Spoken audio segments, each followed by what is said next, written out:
Hi, everyone. Al DeMarco here, General Manager of DeMarcoSports.com. This is going to be your Sunday video report, and I've got a free play coming up on game number one between the Cavaliers and the Pacers. In terms of the free selections here on the video report, I'm on a 50 and 22 roll.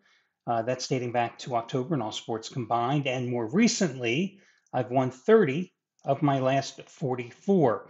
So the complimentary plays have been very, very good. And again, that free selection is coming your way in just a moment. Just a quick reminder for you. As you know, I've been absent most of this week. Unfortunately, leukemia is winning the battle in the past week or so. Actually, for the past month or so, I've gone from a guy who used to be able to work 14, 16-hour shifts for the last 30 years to now suddenly needing to sleep 14 hours a day as the fatigue has just beaten me up. And that's why I haven't had any video reports here. But I will tell you again, the easiest way to find out when I have one is to simply hit the subscribe now button down there in the corner. So you'll get an alert when I am going to load one up. Now, I will say, though, a couple of days, I can't blame it all on my disease. A couple of days this week, I simply didn't like any games, and I refuse to put out a free pick unless I really think I have a shot at winning it, because unlike most guys that do free pick videos, telephone lines, et cetera, for all these years, um, I'm not pushing you to a sports book. I'm not making money pushing you to a sports book, which is why most guys are doing free pick video reports, because they're making money either on the front end or the back end in terms of a commission on your sign up. So that's the reason there.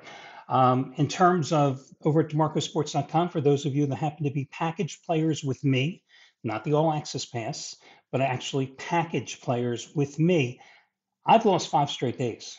I've lost 4 straight baseball plays. I can't tell you the last time I lost 4 straight baseball plays. I'm the guy who has made more money at this site than anybody else since I created it 23 years ago in baseball, winning, turning a profit 18 of those 23 years. So for me, to lose 4 in a row in baseball is just incredible. But at the same time, I have to acknowledge the 5 straight losses and say to all of you that are package players, I had customer service extend your package by 7 days for today for free. It's the least I could do to try to get back on my dime. You don't have to do anything. Customer service already did that for you. Okay, with that being said, excuse me, let me get to the complimentary play here today. I'm going to go with Cleveland -8 at home against Indiana.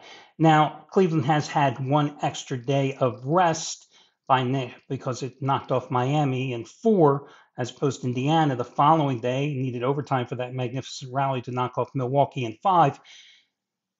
You know, this is an interesting game one, not the series. The Cavaliers are going to win the series, but you can't bet the Cavaliers -550 in the series on the money line.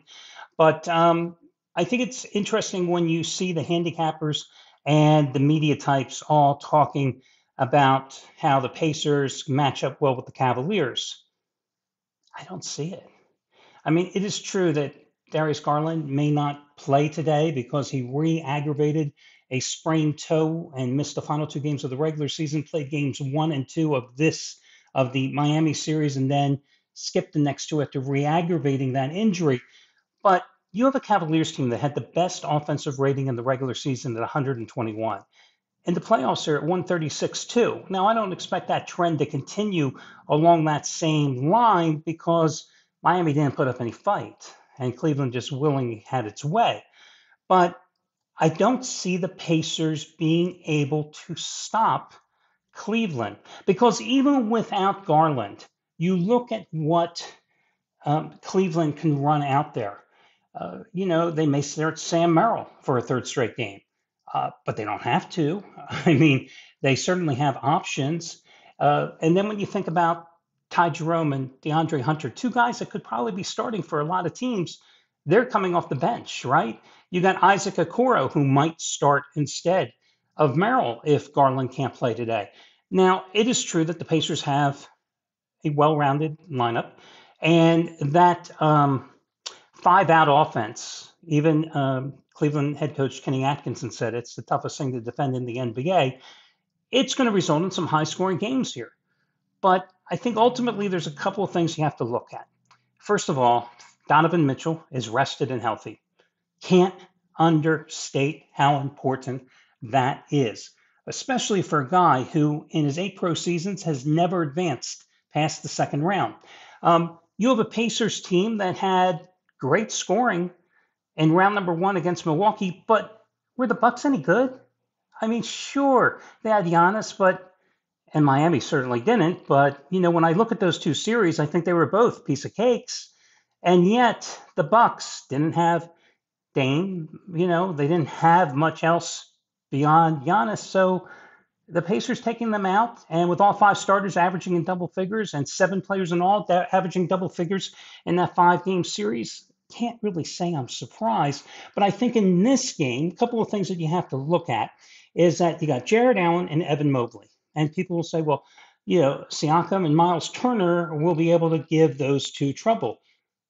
Miles Turner, who averaged 4.8 rebounds in the Bucks series, I don't think so. And pick your poison when you defend Cleveland.